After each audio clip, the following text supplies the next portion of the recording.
Tiempo de Misterio, un programa para mentes abiertas.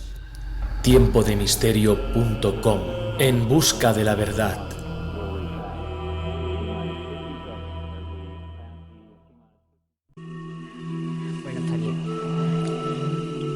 Bueno, vamos a hablar y a recibir a Raúl López.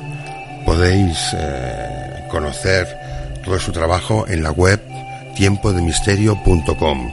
Raúl López es un investigador científico, un investigador de campo.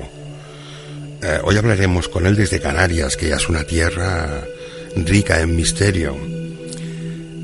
Raúl López ha estado en este programa, ha hablado con nosotros acerca de las Spirit Box, acerca de las Ouijas, y viene reciente calentito de una investigación que se convirtió en una experiencia, e imagino que también en un viaje chamánico con la ingestión de ayahuasca. Él y otras personas. Nos va a contar su testimonio y lo que pudo vivir con las otras personas que participaron en esta experiencia o en este viaje. Vamos a recibir a Raúl López de Tiempo de Misterio.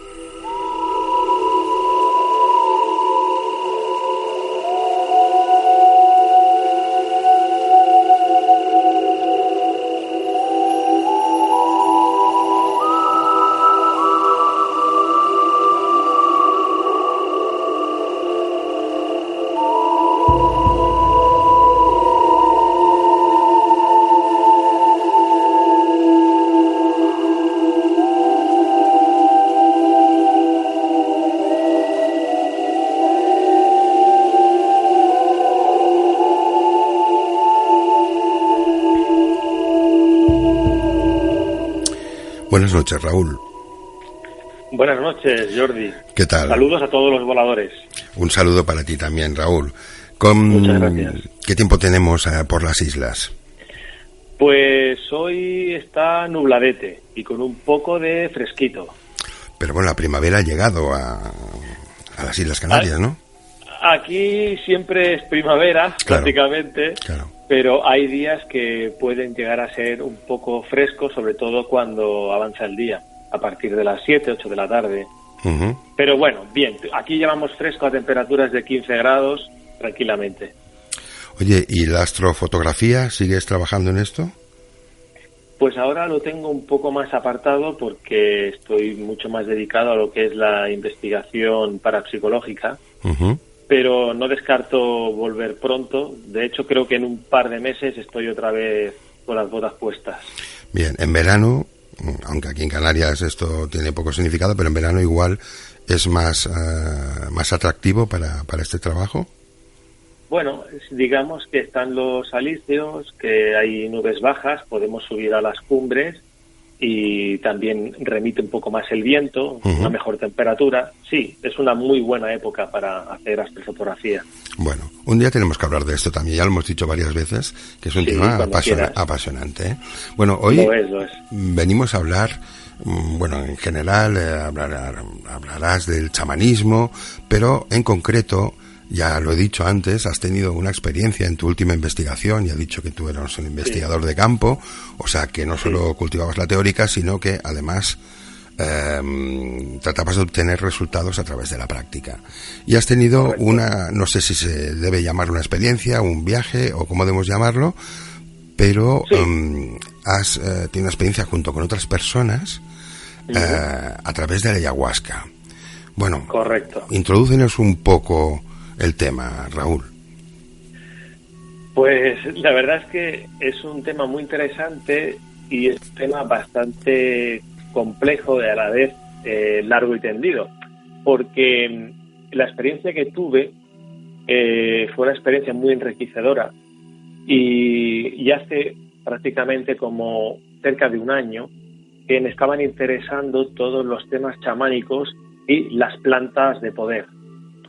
Entonces, el problema radicaba que no sabía cómo introducirme en dicho mundo, puesto que, primero, necesitas tener un presupuesto acorde para poder viajar a esas zonas y poder vivir una experiencia chamánica, Y luego también no tenía realmente conocimientos en sí sobre el chamanismo.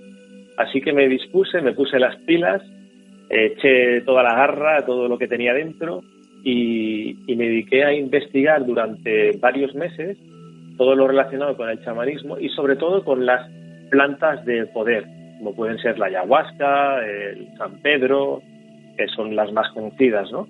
Pero en general, donde más me centré fue en la planta que se considera la más conocida, o por lo menos la que últimamente en Occidente es la que más renombre tiene, que es la ayahuasca, ¿no? Si quieres empiezo definiendo un poco de dónde proviene todo este tema de la ayahuasca, pero realmente la ayahuasca en sí es una planta, es una liana que crece en la selva amazónica, que tiene un nombre científico muy raro, que es Banisteriopsis caapi, y la consideran una planta maestra y constituye el fundamento de la medicina tradicional, ¿no? Es curioso porque el término ayahuasca deriva de una palabra en quechua que significa, la parte que dice aya significa muerto y la parte que dice huasca significa soga o liana. Es decir, que estaríamos hablando de la liana o la soga de los muertos, ¿no? No hay que confundir por eso lo que es la ayahuasca, que es esta liana, que es la bebida ayahuasca. Porque la bebida ayahuasca es una combinación de la liana, que se le denomina liana ayahuasca, con otra planta, con unas hojas que se denominan chacruna, cuyo nombre científico, por si alguien lo quiere buscar, es Psychotria viridis. Entonces, es la combinación de ambas lo que produce la famosa bebida ayahuasca. Aún así, tiene efectos, entre comillas, alucinógenos, como luego veremos, tanto la ayahuasca en sí, o sea, la liana en sí, como la mezcla de ambos componentes. ¿Qué más te puedo decir? Bueno, yo te puedo ir preguntando. ¿Se puede considerar o tiene alguna connotación terapéutica la ayahuasca? Sí, claro. De hecho, ya los indígenas ya la utilizaban también como algo terapéutico, puesto que los que tenían ciertas enfermedades, ya sean físicas o ya sean psíquicas, acudían al chamán para que éste, a través de la ayahuasca, procediera a la curación, ¿no?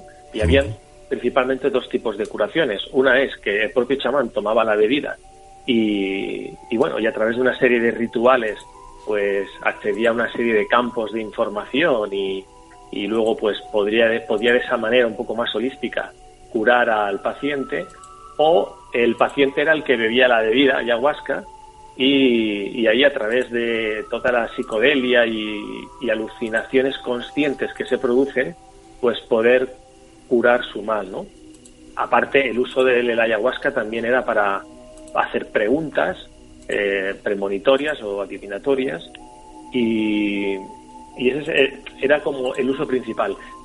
Tirando más hacia la época actual, se descubrió los efectos terapéuticos que tiene la ayahuasca, que son bastante importantes, puesto que, por un lado, la ayahuasca lo que nos produce dentro de nuestra psique, ¿no?, de nuestro inconsciente, es que activa lo que se denomina la memoria episódica y la toma de conciencia de emociones y sensaciones internas, ¿no? Y esto es muy bueno para solucionar conflictos internos que podamos tener. Dicen que la ayahuasca aumenta lo que en psicología clínica se llama el descentramiento, que es la capacidad para observar los pensamientos y las emociones como eventos transitorios sin quedarse atrapado en ello, ¿no? Es como ver desde fuera tu problema. O dicho de otra manera, es cuando uno tiene un problema y un amigo te dice, hombre, pero si eso no es para tanto, y lo ve porque el amigo lo ve desde fuera, no está dentro de ti, y para ti lo que es un problema muy grande, desde fuera realmente es una tontería, ¿no? Pues un poco la ayahuasca tiene esa función. Por tanto, es adecuado para un uso terapéutico de diferentes trastornos, incluso depresivos, Y también se ha utilizado bastante para la desintoxicación de drogas.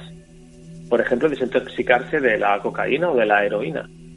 Por tanto, aquellos que consideran que la ayahuasca es una droga, pues depende cómo lo mires, ¿no? Efectivamente, todo aquello que tú te metes en el cuerpo y que te provoca una alteración, como podría ser una pastilla médica, es una droga.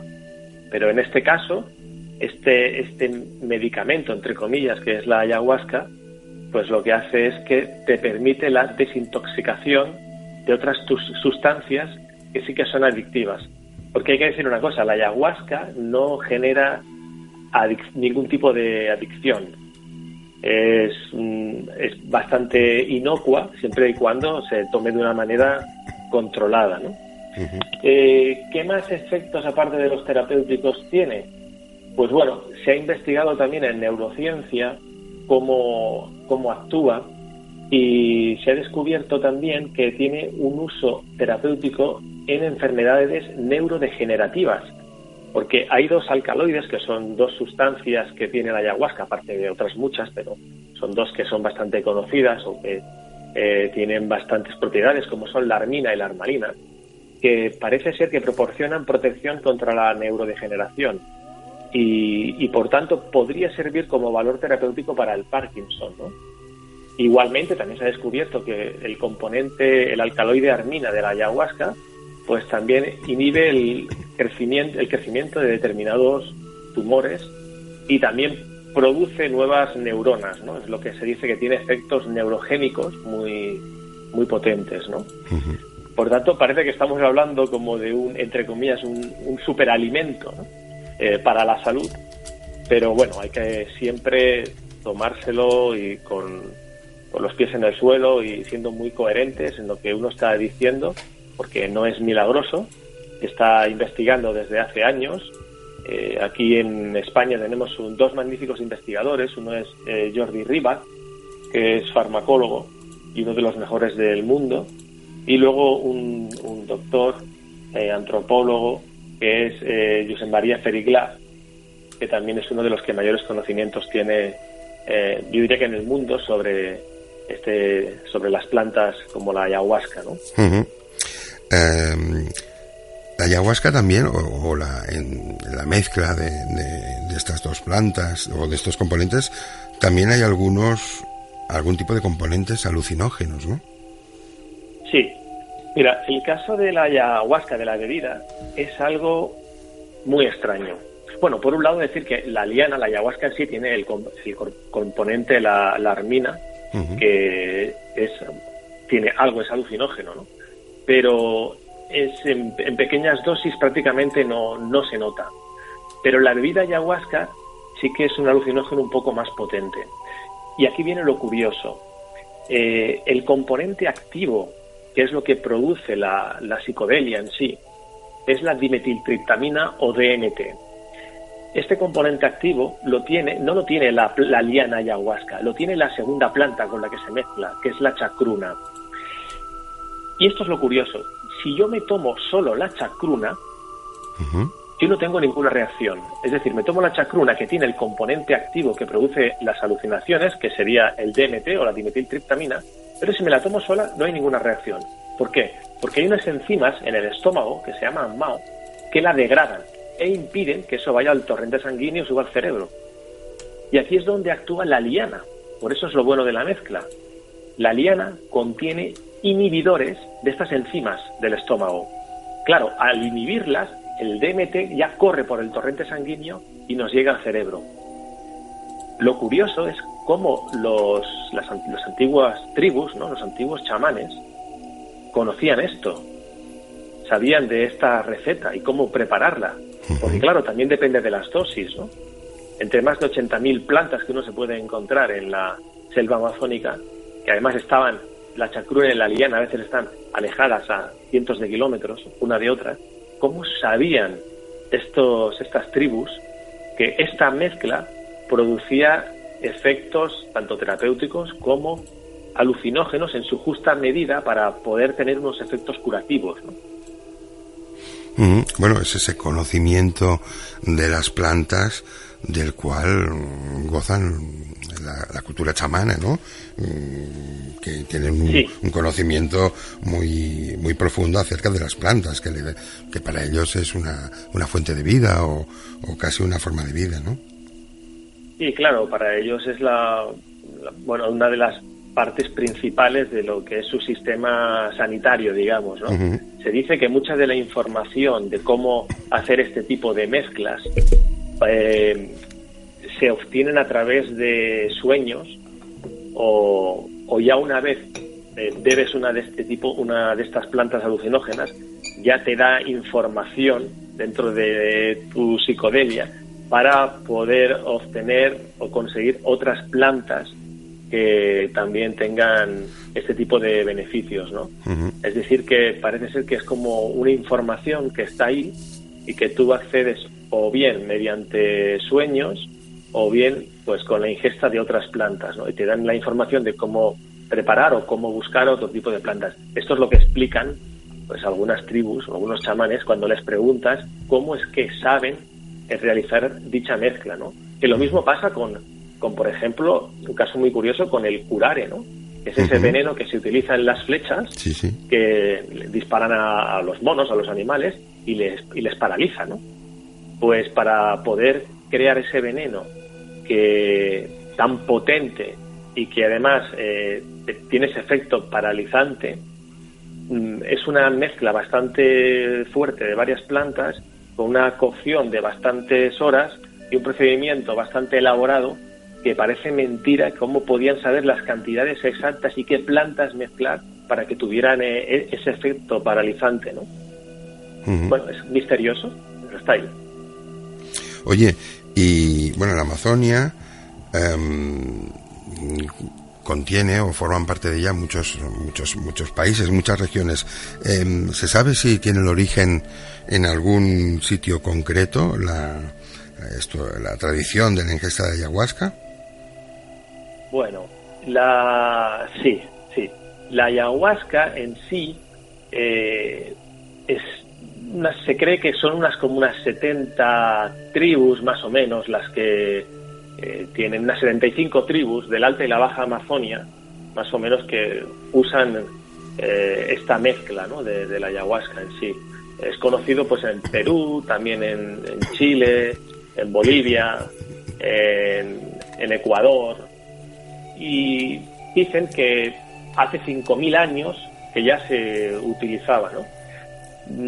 Aquí hay diferentes fechas.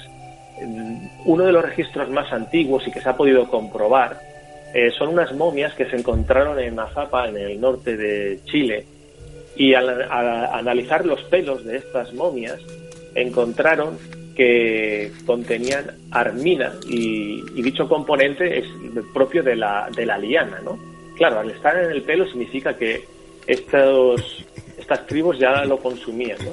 Entonces, estas momias que se pudieron datar pertenecen a un periodo que va entre los 500 y 1000 años más o menos, ¿no? Después de Cristo. Entonces, fechas no vamos a encontrar varias. Hay investigadores que dicen que son milenarias, de hace unos 5.000 años, otros que dicen que hace sobre unos 1.000 y otros que dicen que no, que es después de Cristo sobre unos 500 o 1.000 años.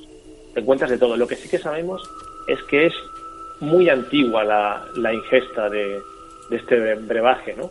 Quizá en un primer momento lo que se utilizaba era solo la liana, que incluso hay tribus que la fuman, y luego más adelante ya vino la manera o descubrieron la manera de prepararlo junto con la chacruna para que tuviese un efecto más potente, ¿no? Oye, ¿y en Colombia con la hoja de coca ya se bastan o también hay alguna tradición? No, en Colombia también utilizan la ayahuasca. Es común en todas esas regiones, ¿no? Igual que en Perú también se utiliza la ayahuasca, pero también se utiliza la coca, o también se utiliza el mapacho, que es un tabaco fumado también ancestral, que también puede ser bebido y que sirve como para depurarte el estómago, ¿no? Ahí, de hecho, entre comillas, ¿no? Que unos se van copiando a otros o las tradiciones pues pasan de unos lugares a otros lugares, ¿no? Uh-huh. Oye, Raúl, antes de que empecemos a relatar tu experiencia y a centrar un poco más el tema, hay una pregunta de Begoña que te dice: Raúl, ¿hasta qué punto crees tú que las diferentes plantas que utilizan las diferentes tribus podrían sanar o curar determinadas enfermedades actuales? Bueno, pues depende. Si hablamos de enfermedades que tienen más que ver con la psique, ¿no? Que pueden ser psicológicas, como puede ser una depresión, como puede ser una fobia, como podría ser, pues, no sé, zanjar un tema que tiene uno pendiente y no sabe cómo hacerlo, y eso le puede causar trastornos de ansiedad o estrés. Pues ahí tienen unos efectos, hay plantas de poder de este tipo que tienen unos efectos muy buenos por tal y como actúan en el cerebro, ¿no? Si hablamos ya de curaciones de enfermedades, pues ahí, que no me refiero a enfermedades psíquicas, ¿no? Me refiero ya pues a enfermedades físicas, pues ahí ya hay de todo, ¿no? Uh-huh. Esto es como prácticamente como, salvando las distancias, como irse a Lourdes, ¿no? Sí. Pues hay personas que a través del efecto, puede ser efecto placebo, puede ser un efecto fuerte de autosugestión, pues hay determinadas enfermedades, determinados dolores, por ejemplo, que podrían curarse, pero ya sea con una planta, porque así es la creencia que tienen, como si van a Lourdes, como si toman un vaso de agua que le han dicho que está energetizado, ¿no? Hay de todo. También es cierto que muchas de las plantas que se utilizan de poder luego son utilizadas por las farmacéuticas para crear medicamentos, ¿no? Entonces sabemos que hay una serie de plantas que si las ingerimos pueden curar, entre comillas, determinadas enfermedades que tampoco sean muy, muy graves, ¿no? Y aquí siempre pongo yo el ejemplo, por ejemplo, ahora me estaba acordando de uno de los últimos medicamentos que hay contra el ébola, que es el CEMAP, y que se ha sacado del tabaco, ¿no? Uh-huh. O, por ejemplo, uno de los principios activos, que es una droga que se utiliza contra el cáncer, que es el Taxol, pues proviene del árbol Taxus, ¿no? O del sauce proviene el ácido acetilsalicílico, proviene de la corteza del sauce. Entonces, es verdad que algunas de las plantas pues tienen componentes, tienen principios activos que pueden curar, entre comillas, determinadas enfermedades. Evidentemente, el principio activo que necesitamos para curar, por ejemplo, yo qué sé, un cáncer, ¿no? O lo que sea, pues será mucho más potente que no que tomarte tú un trozo de corteza de algo, ¿no? Está claro, ¿no? Pero bueno, lo que está claro es que en los chamanes y las tribus y en las épocas antiguas, como no habían medicamentos, pues para ellos la medicina tradicional era el consumo de plantas y los rituales. Uh-huh. Mira, Felipe el Chisonudo nos hace una recomendación, nos recomienda Historia General de las Drogas de Antonio Escotado y nos dice: lo recomiendo, pensamos que las drogas es algo nuevo y existen prácticamente desde que el hombre es el hombre. Pues sí, señor. Y luego, a raíz de un comentario que has hecho tú antes acerca de que con la ayahuasca se podía incluso utilizar para tratamiento, para la desintoxicación de otro tipo de drogas, Destroyer Fernández te pregunta: ¿y por qué entonces no se usa habitualmente como solución a estas adicciones? Pues, como siempre, pues por lo que pasa. Primero porque hay bastante desconocimiento de cómo funcionan y cómo interactúan estas plantas. La ciencia se ha interesado en los últimos años, no anteriormente. No hay una casuística suficiente de estudios en laboratorio para poder decir que efectivamente la ayahuasca pues sirve como antídoto para determinadas drogas.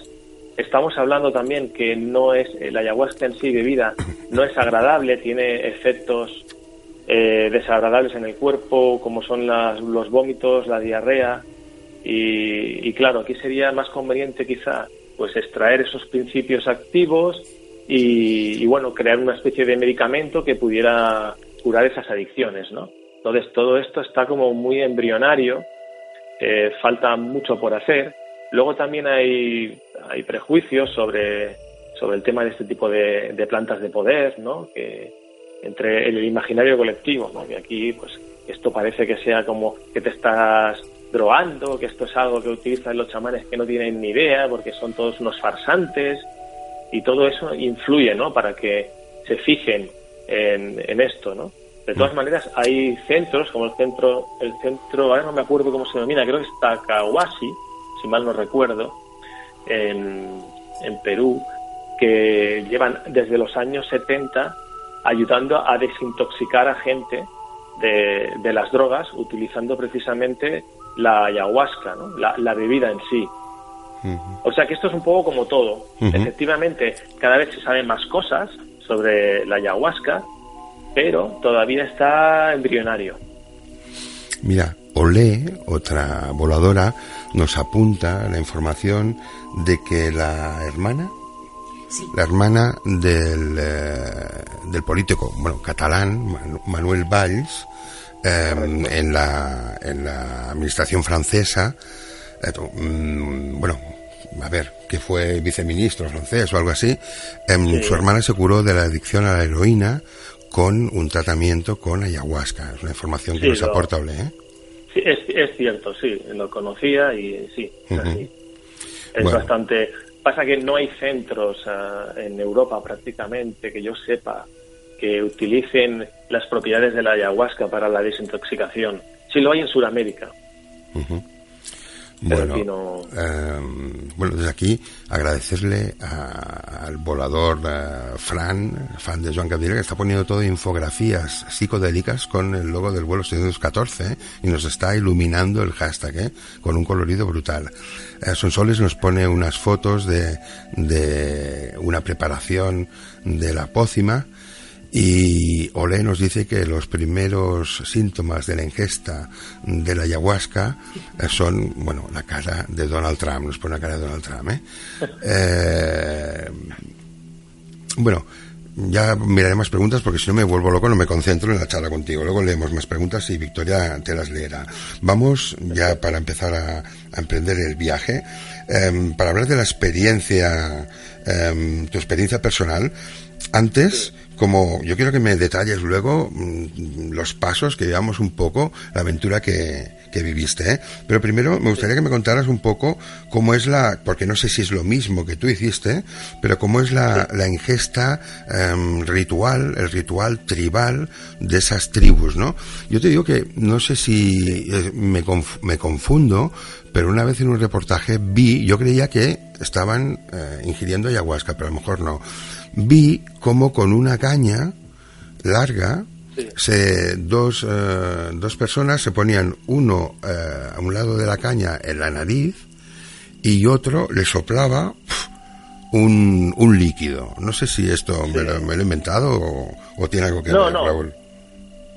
No, eso sí, eso se utiliza. Es espectacular, Es otra de las plantas que hay de poder. Y bueno, te hacen un soplido, y no recuerdo si se llama sape o sapo, algo de eso es, y bueno, y a través de la nariz, igual que los esnifadores de cocaína, ¿no? Que llega antes al cerebro, pues lo mismo. Hay una persona que te pone la cañita, el producto en la cañita, sopla en tu nariz, y eso pues claro, te da un subidón que va directo al cerebro. Eso sí, no lo he probado exactamente, no sé cuál es el principio activo y lo que genera. Creo que son alucinaciones muy muy rápidas, dura poco la sensación de mareo y alucinatorio. Es muy intenso de corto plazo. Pero sí, es un... Bueno, eso ya probarlo, Raúl, esto ya pénsatelo un poco, que esto parece un poco fuerte, Bueno, hay cosas que mejor no tocar. Bueno, a ver, pues eso, el ritual que siguen estas tribus. A ver, si hablamos del ritual de la ayahuasca, que me parece un ritual fantástico, muy bonito, en un principio de lo que se trata es de seguir una semana antes de la ingesta una dieta. Una dieta donde evitamos pues los helados, los azúcares refinados, las conservas, las frituras, la carne, la cafeína, el chocolate, el ajo, la cebolla. Hay varios alimentos que no puedes comer. Y hay una serie de alimentos que sí, que bueno, son lo típico, frutas y verduras en su gran mayoría. Y tampoco se recomienda el ejercicio físico intensivo y tampoco que tener relaciones sexuales. A ver, todo esto en sí tiene un sentido. Oye, perdona, Raúl, disculpa, pero es un poco como si vas a jugar la Copa del Mundo de fútbol, ¿no? Porque sí, son un poco las recomendaciones que siguen los deportistas, sí. Como un deportista. Supongo que será una forma de purificar un poco tu cuerpo, claro, ¿no? para ellos tiene un significado que es la purificación del cuerpo. Lo que pasa es que los científicos descubrieron que no estaban tan mal encaminados en el sentido de hacer una dieta antes de la ingesta de la ayahuasca, ¿no? Porque a nivel científico, la ayahuasca, si comemos normalmente y nos saltamos de comer carne y productos refinados y todo aquello que no deberíamos comer antes de la ayahuasca, hay una cosita que se llama la tiramina, que es un aminoácido y que ayuda a regular la presión arterial.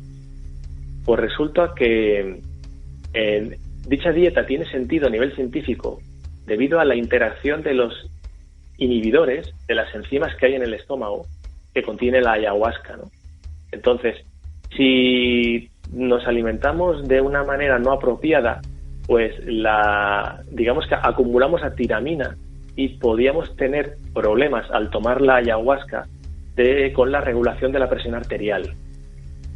Entonces, es algo que quizá ellos no sabían de manera científica, ¿no?, los chamanes, pero de manera intuitiva estaban haciendo lo correcto. Uh-huh. Y a mí me parece algo increíble, ¿no?, cuando descubrí el por qué había que hacer esta dieta, que según los chamanes es para purificar, pero según la ciencia tiene un sentido. Es para que no interactúe con la ayahuasca, la tiramina, y pueda subir la presión arterial. Entonces, eso es lo primero que se hace, la dieta. Parece una muestra de sabiduría ancestral, ¿no? Increíble. Uh-huh. Sí, es sabiduría ancestral. Y entonces, una vez realizamos la dieta, pues lo que tenemos que hacer, lógicamente, es estar con un chamán que nos produzca confianza, que además sea un chamán ya iniciado, con experiencia, y lo que hace el chamán es, pues, una vez está preparada la ayahuasca, que ya te digo que es una sustancia que está bastante asquerosa de tomar, bastante desagradable, es como agrio y amargo, una mezcla, y sueles tomar un chupito, pues lo que hace el curandero chamán es enciende un cigarrillo en la sesión y ese cigarrillo, que es de mapacho, echa el humo dentro de la botella que contiene la ayahuasca. Sopla el humo en el contenido de la ayahuasca. Luego lo que te dice el chamán es que tú hagas una pregunta que te sirva para que la ayahuasca actúe en ti. Voy a poner un ejemplo. Por ejemplo, yo quiero abrir más mi corazón y ser una persona menos racional. Pues eso es lo que yo quiero que la planta trabaje en mí. Entonces, yo eso se lo comunico al chamán y el chamán me dirá qué pregunta tengo que hacer a mi interior, es decir, con la voz interior, qué pregunta me tengo que hacer a mí mismo, uh-huh, para que la planta actúe y consiga el resultado que yo quiero, ¿no? Entonces, digamos que el chamán también es un poco como terapeuta. Entonces, una vez ya tenemos la pregunta que queremos realizar, que también podría ser, por ejemplo, mira, yo lo que quiero es intentar no tener miedo a las arañas. O sea, puede ser cualquier tipo de pregunta que tú consideres que te puede ir bien para ti, ¿no? Uh-huh. Entonces, todos los participantes, que suelen ser un máximo de 10, se sientan normalmente en círculo, aunque esto no es indispensable. Te sientas con el mentón al frente un poquito elevado, bien, en estado como de una forma como de meditación, y una vez estás ahí sentado, te estás como un rato largo en silencio, meditando y haciéndote la pregunta en tu interior. Después de estar ese rato largo haciéndote la pregunta en tu interior, el chamán te va a llamar para ofrecerte un chupito de la bebida ayahuasca. Y una vez todos los componentes del grupo han bebido la ayahuasca, el chamán también toma su dosis de ayahuasca. Siempre es una dosis menor, ¿no? Es una dosis tan fuerte como puede dar a los demás, ¿no? Suele ser, de hecho las dosis suelen ser eso, el tamaño de un chupito, no son más. Uh-huh. Aunque el chamán te deja tomar una segunda dosis y en la primera no has tenido ningún tipo de resultado, ¿no? Entonces, cuando te lo ha dado, a los 20 o 40 minutos, más o menos, empiezas a tener algún tipo de síntoma. Y esos síntomas suele ser lo que se denomina la mareación. Pues bueno, te sientes un pelín mareado, puedes tener un poco de frío, un poco de calor, pueden venirte vómitos, digamos que 2 de cada 5 vomitan, pueden venirte ganas de ir al baño por diarrea. Por suerte te avisa el cuerpo, no es algo que es directo y te pilla ahí, no, te avisa. Puede venirte diarrea.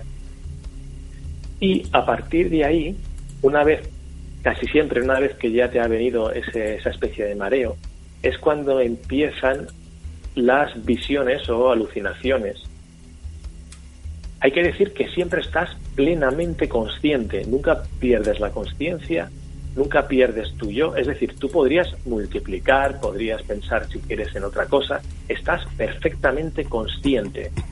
Digamos que tus 5 sentidos se expanden, pero tú estás perfecto. Y pueden empezar las visiones que suelen... Esto ya es cada persona, es un mundo, ¿eh? Pueden ser visiones psicodélicas, es decir, colores, formas calidoscópicas, muchas luces. Pueden ser que no te vengan visiones, pero sí sonidos, podría ser, o diálogos, como si un guía te hablara, pueden ser, o un diálogo interior, o un diálogo de un ser espiritual, puede ser. Puede ser que te vengan sensaciones, emociones muy fuertes, pero que no tengas ni visiones ni escuches nada, sino emociones, una emoción de tristeza profunda o de alegría profunda. O puede ser una expansión de los sentidos, por ejemplo, del oído, del tacto, es decir, escuchar el más mínimo sonido, o con el tacto cualquier cosa que tocas es como notar todos los perfiles, todos los grumitos, todos los detalles. También puede suceder eso. Y mientras tú estás sintiendo todas esas sensaciones, hay personas que reviven situaciones antiguas del pasado, ya pueden ser en forma de regresión o simplemente que se ven como en una película en el pasado, y pueden incluso revivir ese trauma que estaba ahí camuflado, que lo tenías tú ahí, entre comillas, medio olvidado, pero que te estaba afectando a tu vida presente.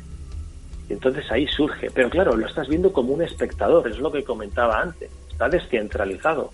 Y al verlo como un espectador, te puedes dar cuenta que a lo mejor eso que te había traumatizado cuando eras pequeño es una tontería visto ahora con los ojos de un adulto.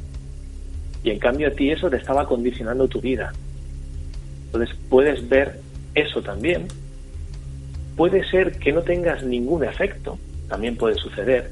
Es cuando entonces el chamán puede darte una segunda dosis. Y aún así, con una segunda dosis podría ser que no tuvieses ningún efecto. Es difícil, yo te diría que el 90% tiene algún efecto, aunque sea leve. Uh-huh. Pero, por ejemplo, en mi caso, yo no tuve una experiencia fuerte en ningún momento, y no fue hasta la 4ª toma en 2 días donde pude tener efectos psicodélicos, pero ya está, se quedó ahí. Simplemente ver con una claridad pasmosa, como si fuera un sueño lúcido, pues ver cosas que corrían y se movían, norias, ruletas, cosas muy extrañas y absurdas, y algún tipo de luz, todo viéndolo de manera, siempre, como te digo, que es lo alucinante, totalmente consciente. Me explicaba mi compañera Pamela que ella sí tuvo una experiencia muy fuerte, muy fuerte, con todo lo que se le pide a la bebida ayahuasca, ¿no? De visiones, sensaciones auditivas, traumas, de todo.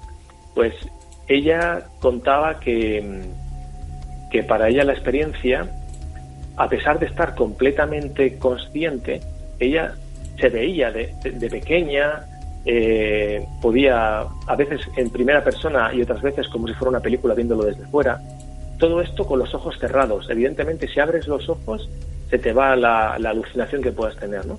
Pero con los ojos cerrados, entras de nuevo en el sitio, en la situación donde estabas, ¿no? Entonces, ella explicaba que, bueno, que en sí no da miedo, porque como estás plenamente consciente, tú dominas la situación a la perfección. Entonces, no entras en situación de pánico como podría ser otro tipo de drogas que te podrían producir alucinaciones y pesadillas y eso condicionarte mucho, ¿no? En este caso, claro, tú estás plenamente consciente, sabes que has tomado una bebida, sabes que estás viviendo eso, sabes que te puede pasar eso y lo estás con los ojos cerrados, lo estás viendo, como si fuera con los ojos abiertos, entre comillas, ¿no? Estás como en otra realidad, viéndolo con los ojos de tu mente, te diría yo.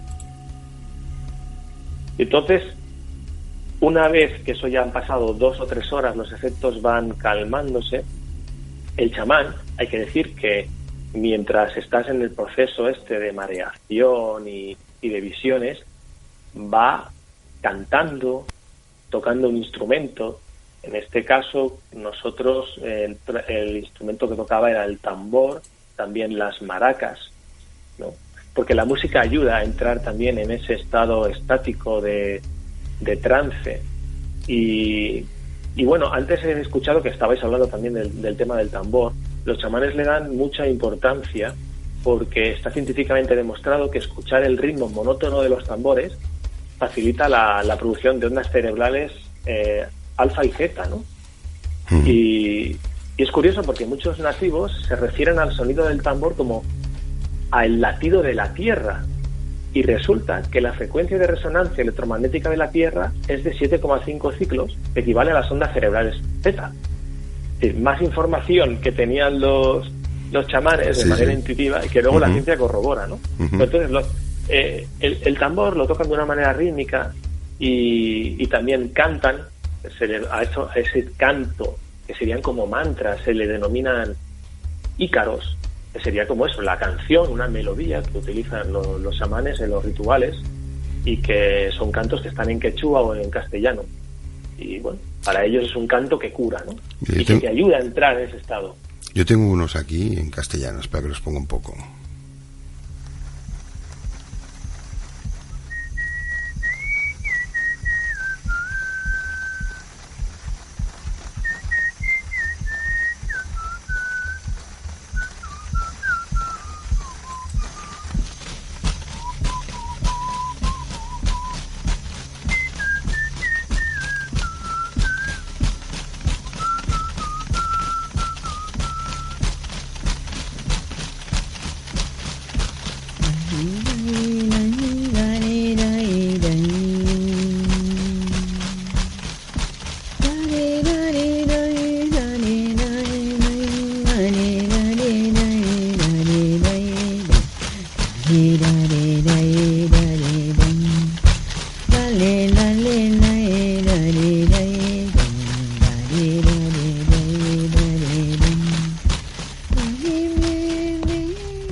¿Es esto, Raúl? Sí, eso sería un ícaro.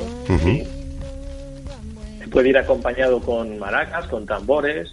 Hay cantos que son más alegres, cantos que son más tristes, cantos que son más monótonos.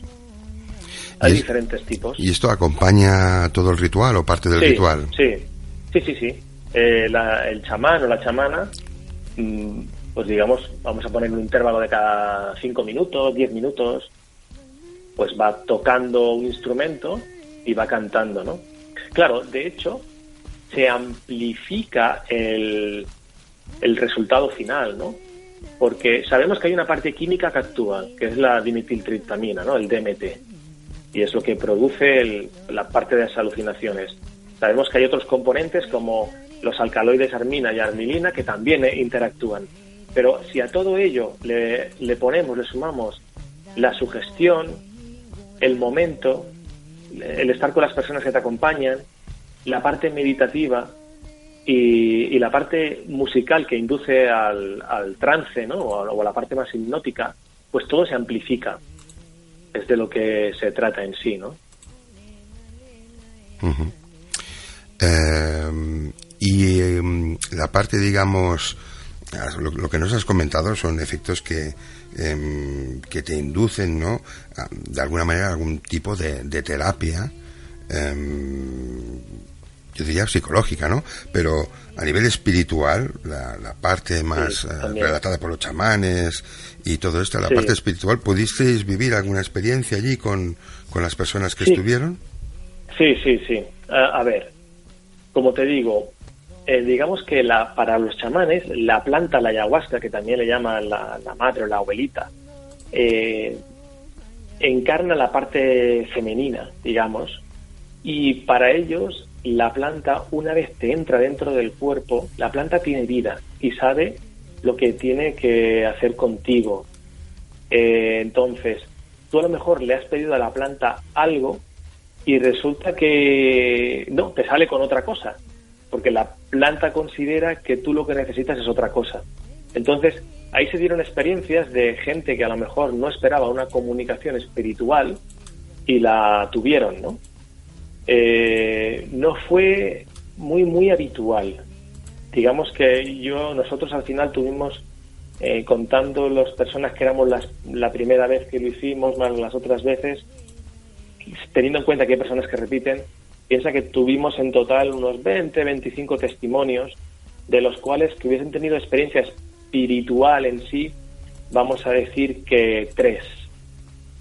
No es tan fácil como parece la experiencia espiritual con la toma. Uno se piensa que como son, vamos a llamarlo entre comillas siempre, drogas enteógenas, es decir, que inducen a visiones o experiencias místicas, religiosas o divinas, parece que ya tomarte la ayahuasca te va a inducir a tener una experiencia espiritual, cuando no es lo más habitual, ¿no? Es verdad que los chamanes tienen la facultad de ellos mismos poder comunicar con entidades que les dan información y les hacen adivinación y premoniciones, con entidades espirituales, pues bebiendo la bebida ayahuasca, ¿no? Pero porque ya están acostumbrados, ya tienen la experiencia, saben cómo hacerlo, y, entre comillas, la planta les da el acceso a esas otras dimensiones, ¿no? Para el común de los mortales, pues esto va a depender de lo que quiera hacer la planta contigo.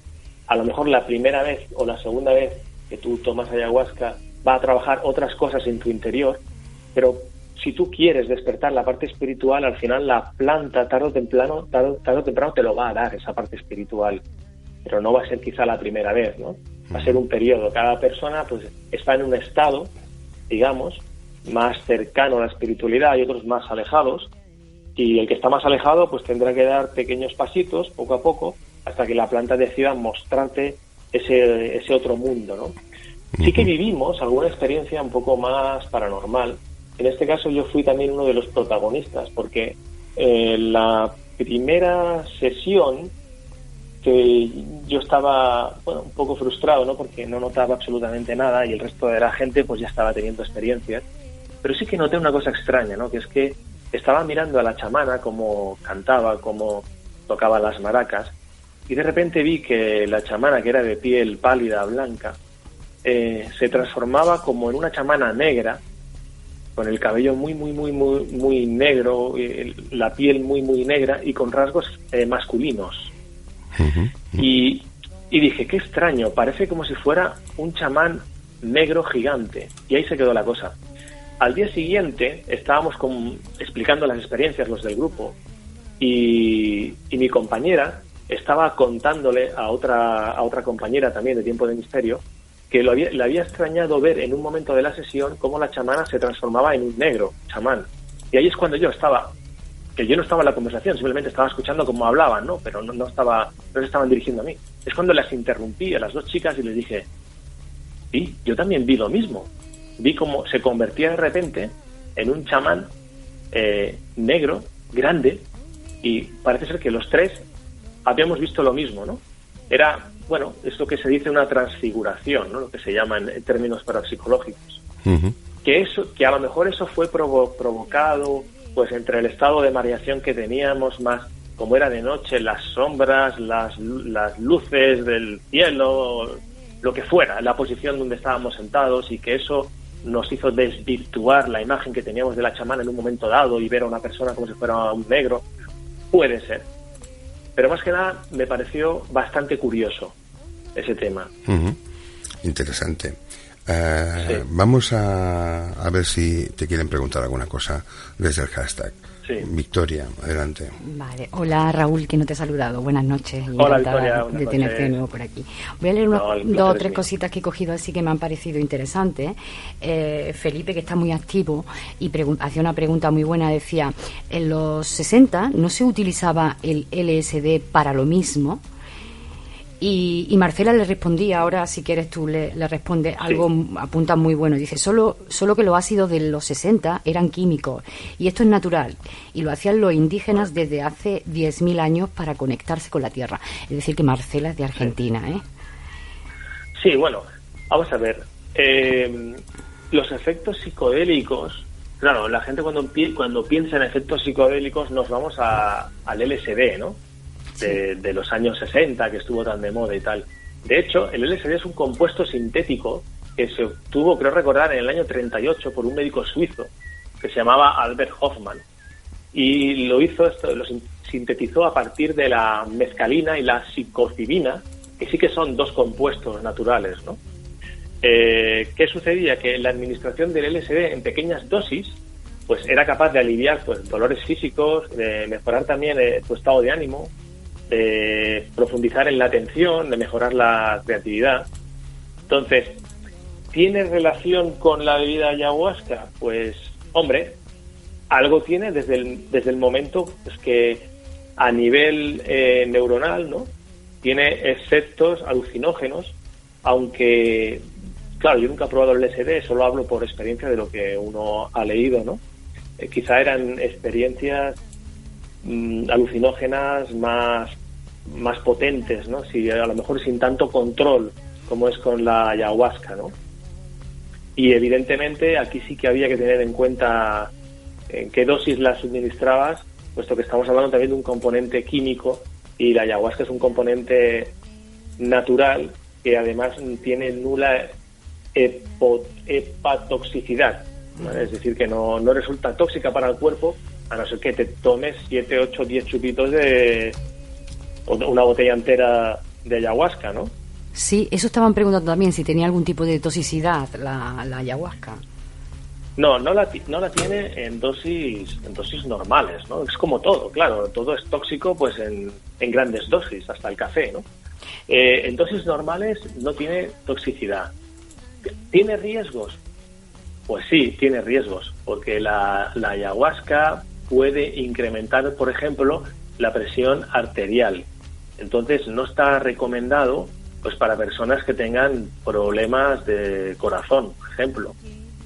¿Qué más peligros puede tener? Hombre, pues personas que se están medicando contra la depresión, si están tomando medicamento, como el componente, la DMT, lo que hace es que incrementa los niveles de serotonina, y tú estás tomando un medicamento para la depresión que precisamente lo que hace también es incrementar los niveles de serotonina, pues claro, la mezcla puede ser explosiva, pues tampoco se recomienda. Para personas que tienen también pues problemas de neurosis, psicosis, pues tampoco es recomendable, ¿no? O esquizofrenia, ¿no? Y encima que tienes problemas alucinatorios, te tomas algo que lo pueda amplificar, pues tampoco sería recomendable. Y luego, gente que tenga problemas gastrointestinales fuertes, pues sabiendo que te puede provocar el vómito, si tienes también algún tipo de úlcera, pues tampoco sería conveniente, ¿no? No es peligrosa en sí, siempre y cuando hagas las cosas bien y en su justa medida, ¿no? Sí, con un uso racional, como por otra parte habría que hacer con todas las drogas. Con un uso racional y también teniendo en cuenta de quién la ha preparado la bebida y cómo la ha preparado. Porque es que luego existen 700 formas de preparar la ayahuasca y se puede mezclar con otras cosas. Hay también que la mezcla con hojas de coca, hay que también que la mezcla con burundanga. Bueno, hay de todo. Entonces, lo que es la mezcla en sí básica, que es liana ayahuasca con la hoja de la chacruna, si está bien hecho, el riesgo es mínimo. Se han dado casos de fallecimiento por bueno, algún caso ha habido, pero como lo ha habido también por el que ha tomado aspirina, ¿no? Lo ha habido, pero es residual. Son casos muy, muy, muy residuales y normalmente han sido por problemas de presión arterial, ¿no? Por problemas de corazón, o que bien estaban diagnosticados o no lo estaban, pero estaban ahí, latentes, ¿no? Y se acentuó con la ayahuasca. Lo normal es que la ayahuasca, como uno de los síntomas así que es la subida de la presión arterial o la subida de pulsaciones, lo normal es que no lo produzca. Pero, por ejemplo, en una de las sesiones a mi pareja sí se le aceleró el latido del corazón, ¿no? Aún así, si tú no tienes ningún problema cardíaco, pues no es para nada peligroso, ¿no? Es como si te pones a correr y se te acelera el corazón. Evidentemente, si tienes un problema cardíaco, pues tampoco puedes correr o hacer un ejercicio. Entonces, es realmente la ciencia, lo que se ha investigado sobre la ayahuasca es que es segura, pero siempre dentro de, teniendo la cabeza, sabiendo cómo lo haces y con quién te rodeas. Eso sería lo que le puedo contestar. Bien, bueno, haciéndolo con criterio y asesorándote.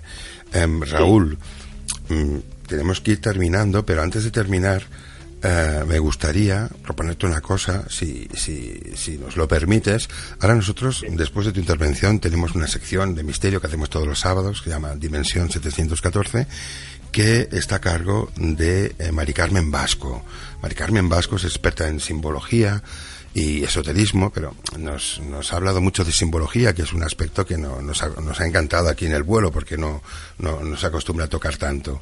Y sabiendo que venías tú, a mí se me ocurrió hacer un mini crossover, o sea, cruzar un poco su sección con el final de tu intervención, porque ella tiene mucho interés en conocerte y en preguntarte o establecer alguna charla contigo. Si te parece, le doy entrada a Mari Carmen y podemos estar 10 minutitos con ella.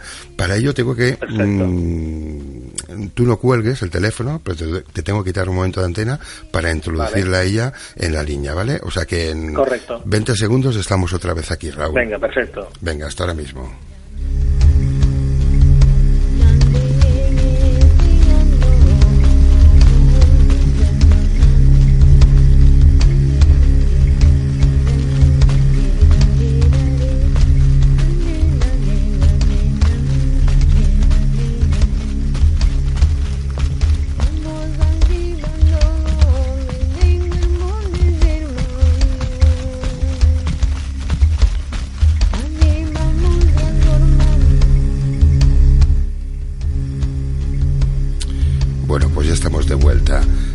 Buenas noches, Mari Carmen. Buenas noches, voladores. Hola, Mari Carmen. Bueno, hemos hecho este malabar del crossover para que puedas charlar 10 minutos con Raúl, que supongo que lo estarías escuchando y que ya has visto que nos ha dado mucha información. Raúl, te presento a Mari Carmen Vasco.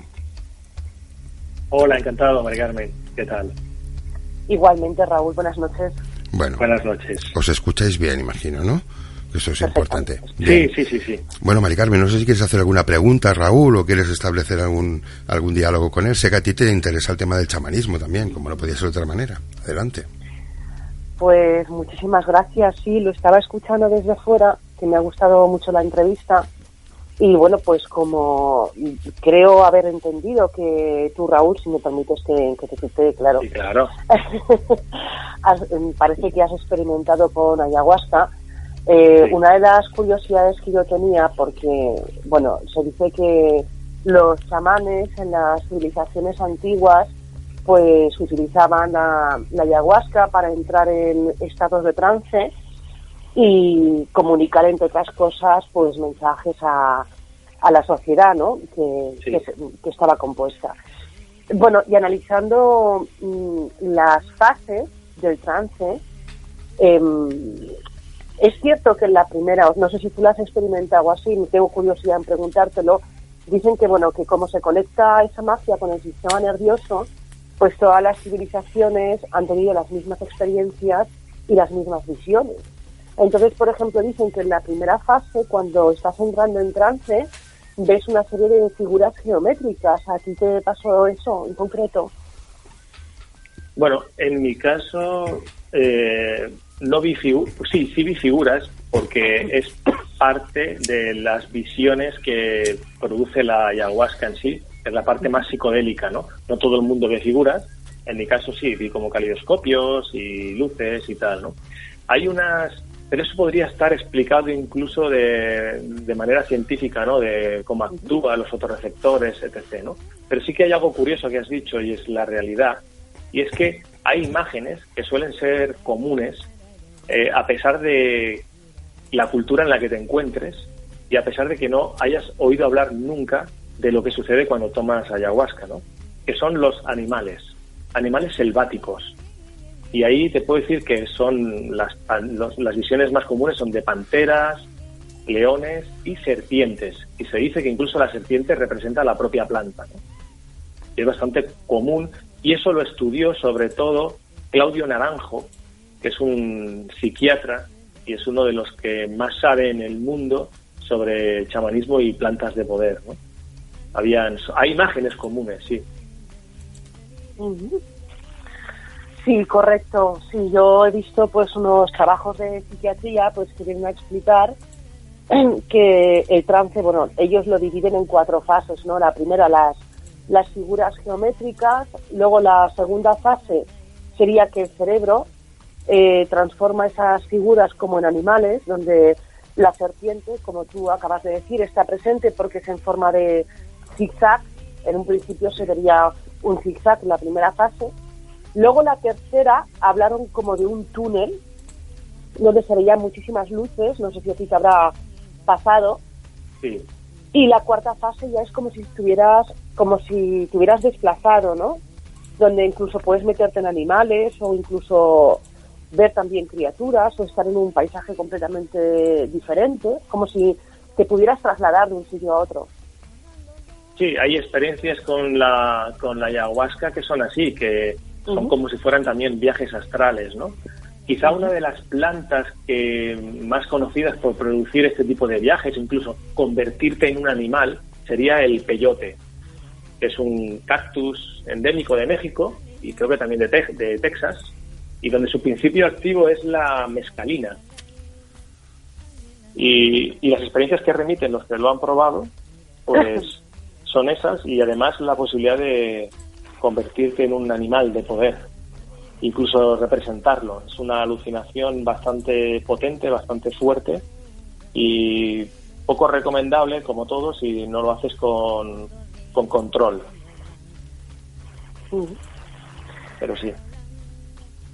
Y la experiencia que tú tuviste con la ayahuasca te permitió ver algo que enriqueció tu existencia. Pues mira, claro, en mi caso fue de las 20-25 personas el más light de todos, en las diversas veces que tuve la experiencia. Aún así, hubo una de las experiencias que sí que me conmovió, porque lo que me sucedió es que mi cuerpo, digamos que mis sentidos se expandieron, sobre todo el del oído, que eso es bastante normal, pero el del tacto también. Y se expandió tanto que hubo un momento de la experiencia que decidí, no sé por qué, me toqué la oreja y yo notaba los surcos de la oreja, la piel, todo con una sensibilidad extrema, tan extrema que para mí la oreja que tocaba no era mía, era como si fuera la oreja de otro. Entonces me toqué el ojo y me sucedió lo mismo, notaba la delicada y fina piel del párpado, la textura del globo ocular, cómo se movía. Además notaba como que se inflaba y se desinflaba, y también era como si no fuera mío. Y lo mismo me sucedió cuando dirigí mis manos hacia la nariz, hacia la boca. Era como que aquello no era ya mío, ¿no? Era una sensación como tocar a otra persona. porque era todo muy, muy delicado, muy perfecto. Eso, más la suma de algunas imágenes que se repetían, eso siempre con los ojos cerrados, imágenes de luces y cierta psicodelia, como unos cascos de la Guerra de las Galaxias que empezaban a amontonarse uno tras otro, montando una fila. Eran imágenes extrañas en sí, pero en mí no tuvo ningún efecto terapéutico. Más que nada tuvo un efecto de decir, qué curioso lo que estoy experimentando y viendo, estando plenamente consciente, 100% consciente, y parece que estoy en otra realidad, ¿no? Porque ahora estoy viendo unos cascos, ahora estoy viendo unas luces de manera perfecta, como si tuviera los ojos abiertos, estuviera delante de mí. Ahora me toco la oreja y la oreja parece que no es mía, noto los sonidos, los susurros, todo era muy, muy, muy, muy hipersensibilizado, ¿no? Esa fue mi experiencia. Entonces, no fue tan terapéutica. También es cierto que dicen que a veces no te das cuenta del valor terapéutico hasta que pasan unos meses, ¿no? Pero en mi caso fue así. Oye, Mari Carmen, bueno, ya ves que Raúl es un investigador de campo, o sea, es como un Félix Rodríguez de la Fuente, pero de las paraciencias, ¿no? Ahora, Maika, en breves minutos, Raúl nos va a hablar de la Santa Compaña, que es el tema que nos propone hoy. Y yo me pregunto, aquí en las Islas Canarias es un sitio con mucha tradición esotérica, con muchos... Por cierto, un día me tienes que explicar si sabes qué es esto de la isla de San Borondón, que a mí me tiene muy de esto. Un día me lo explicas. Pero que aquí hay mucha tradición de ovnis y parapsicólogos, y hay muchos congresos. Sí. ¿Esto de la Santa Compaña se da, ese suceso, se habla también en Canarias? ¿O es un fenómeno peninsular? Pues seguramente sí, lo que pasa es que tengo entendido que eso es más bien es una leyenda, ¿no? De Galicia o por ahí, ¿no? Eso lo vamos a descubrir esta noche con Maika, que nos va a explanar el tema, ¿eh? Maika, perfecto, entonces me callo. ¿Qué le dices? No sé mucho del tema. ¿Qué nos puedes apuntar del tema que tratarás ahora, aprovechando que está Raúl aquí? Pues que es una leyenda de origen vikingo. Ahora lo vamos a analizar. Lo que pasa es que fíjate que tiene algo que ver, o sea, tiene alguna relación con el tema que ha tratado esta noche, creo que Raúl. Espero que no me haya equivocado que haya cogido bien el nombre. Sí, Raúl López. Porque precisamente la bebida que a veces tomaban en los pueblos vikingos, que se llamaba el hidromiel, precisamente permitía a los guerreros entrar en un estado de trance, porque a veces lo mezclaban con algunas sustancias, el cornezuelo de centeno, le llamaban ellos, que tenía ácido lisérgico. Entonces el LSD también se ha utilizado para entrar en estados de trance. No sé si Raúl habrá experimentado con el LSD. Es una droga sintética y entonces es más agresiva que la ayahuasca, porque la ayahuasca es natural, ¿no? Correcto. Pero no desconocía eso y el LSD pues no he experimentado y tampoco tengo ganas de experimentar con cosas sintéticas. Tengo suficiente con la ayahuasca y con alguna hierba más, con algún té y alguna cosita más y ya está. Bueno, fíjate en la mentalidad científica de Raúl, que cuando le hemos propuesto el tema, lo primero que ha dicho es, creo que es una leyenda de entrada, ¿eh? Ahora luego ya a partir de aquí lo que tú nos cuentes, Maika, nos ampliará la visión de esto, ¿eh? Raúl, ha sido un placer tenerte aquí como siempre. Hoy especialmente por el tema que bueno, aquí hemos tratado algunas veces, el tema de las drogas. También nos dio una visión distinta a la tuya, no científica. Coto Matamoros nos hizo una introducción a las drogas y a la espiritualidad, a las dos cosas, ¿no? Y nos dio una visión totalmente distinta de la que la gente tiene de las drogas, ¿eh? Y hoy la que nos has dado tú, que en este caso no lo hemos tratado como una droga, sino como una pócima terapéutica o espiritual para hacer viajes iniciáticos, pero que nos amplía mucho más la visión de las drogas, que es muy pobre, Hay muy poca información acerca de ella y quizá por eso son un problema en nuestra sociedad, ¿no? Por la falta de información acerca de ellas. Sí, por la falta de información y porque es verdad que muchas de las drogas son adictivas. Y eso es lo que genera los problemas. Cosa que las plantas como la ayahuasca pues no tienen adicción, no generan adicción. No es el caso. Bueno, no es el caso. Raúl, pues te agradezco mucho. Emplazamos a nuestros oyentes para ampliar más la información, porque aquí lo que has hecho es un poquito un resumen de tu investigación y tu experiencia, pero emplazamos a los oyentes a que oigan los dos podcasts o 2 vídeos también, que lo que hay en YouTube, que ahora los publicará mi compañera Mar Merchan en el hashtag, para que puedan ya con mucho más tiempo y directamente como tú has querido expresarlo sin ser sometido a mi interrogatorio, puedan ampliar el conocimiento sobre la experiencia que tú has vivido acerca de la ayahuasca, ¿no? Y de este viaje iniciático que has hecho. Bueno, Raúl, nosotros te emplazamos, ahora nos pasamos con Mike a hablar de la Santa Compañía y te emplazamos en otra ocasión para que cuando estés en otra, creo que estás ya en otra investigación, he estado viendo que estás haciendo otra cosa. Bueno, cuando lo tengas, nos encantará que vengas a contárnoslo aquí en el vuelo 714, que siempre te esperamos. Perfecto. Yo encantado, como siempre, y agradecerte la atención recibida. Y nada, un saludo para todos los voladores. Muchas gracias, Raúl. Tiempo de Misterio, un programa para mentes abiertas. Tiempodemisterio.com, en busca de la verdad.